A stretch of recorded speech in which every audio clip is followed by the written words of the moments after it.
termoregulasi akan dimulai dari pengertian dan juga definisi. Secara singkat, termoregulasi ini dapat diartikan sebagai suatu proses maupun mekanisme yang terjadi dalam tubuh hewan untuk mempertahankan agar suhu tubuhnya tetap berada di kisaran normal maupun konstan.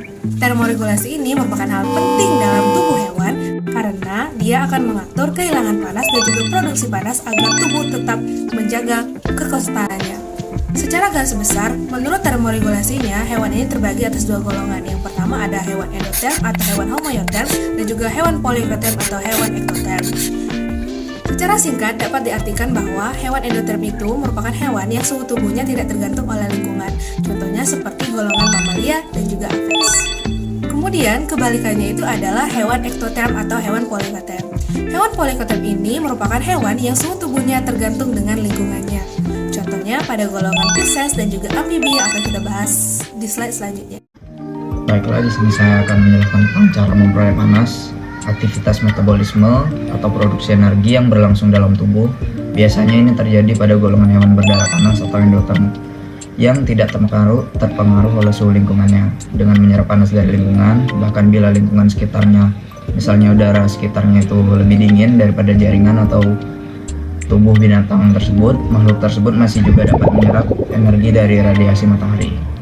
Amfibi memperoleh panas dengan menyerap panas dari lingkungannya. Hampir sepenuhnya hewan amfibi bergantung pada pemilihan bagian lingkungan untuk mempertahankan temperatur tubuhnya agar tetap berada pada temperatur yang dapat ditolerirnya. Nah, jadi ada 4 cara untuk hewan kehilangan panas. Yang pertama itu ada konduksi, yang merupakan perubahan panas tubuh karena telah menyentuh suatu benda. Lalu yang kedua itu ada konveksi, yang merupakan transfer akibat adanya gerakan udara atau cairan melalui permukaan tubuh. Lalu yang ketiga ada radiasi, yang merupakan energi dari gelombang elektromagnetik. Lalu yang keempat itu ada evaporasi, dengan cara kehilangan panas dari permukaan cairan yang akan diubah menjadi gas.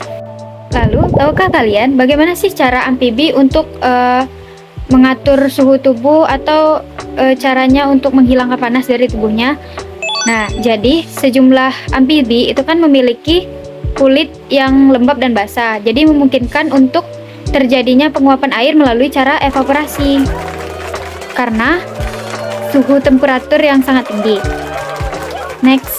Baiklah, selanjutnya di sini saya akan menjelaskan tentang organ yang berperan dan hormon yang berperan pada sistem termoregulasi pada amfibi. Nah, organ yang berperan pada sistem termoregulasi pada amfibi ini ada 3. Yang pertama yaitu kulit. Nah, kulit ini memungkinkan pertukaran antara panas dan oksigen dengan lingkungan sekitarnya. Yang kedua yaitu pembuluh darah. Nah, pembuluh darah ini memungkinkan pertukaran panas antara tubuh dengan lingkungan. Nah, yang ketiga yaitu kelenjar mukus. Kelenjar mukus ini menghasilkan lendir yang mampu menjaga kelembaban kulit dan membantu mengurangi hilangnya air dari dalam tubuh. Selanjutnya ada hormon yang berperan pada sistem termoregulasi pada amfibi. Hormon yang berperan ini ada 2. Yang pertama yaitu hormon tiroid.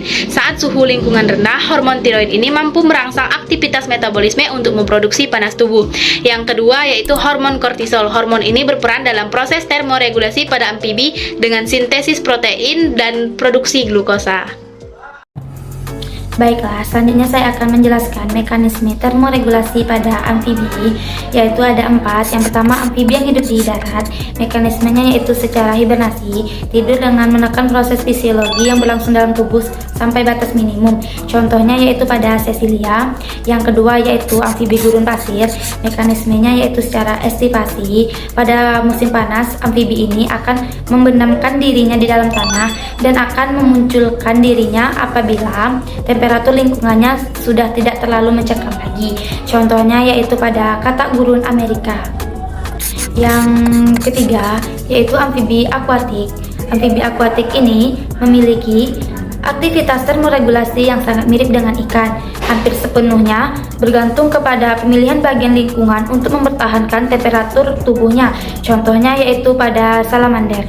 yang terakhir yaitu amfibi semi akuatik. Amfibi semi akuatik ini melangsungkan termoregulasinya dengan baik apabila pada temperatur yang tinggi atau panas. Namun pada temperatur yang dingin atau rendah itu sulit untuk dilakukan. Contohnya yaitu pada katak biasa yang sering kita temui di lingkungan sekitar. Selanjutnya yakni kegagalan termoregulasi, itu terbagi menjadi 3. Ada overheating, cooling, dan dehidrasi. Untuk overheating atau biasa disebut hipertermia, amfibi mengalaminya dan dapat menyebabkan kelelahan, dehidrasi, dan kematian. Untuk cooling atau biasa disebut hipotermia, yakni pada suhu lingkungan yang rendah, amfibi dapat mengalami hipotermia yang dapat menyebabkan depresi sistem saraf atau lambatnya reaksi dan kematian. Oh my god. Lalu untuk yang ketiga yakni dehidrasi, amfibi yang tidak mampu mempertahankan suhu tubuh yang optimal mungkin mengalami peningkatan tingkat penguapan air dari kulit mereka.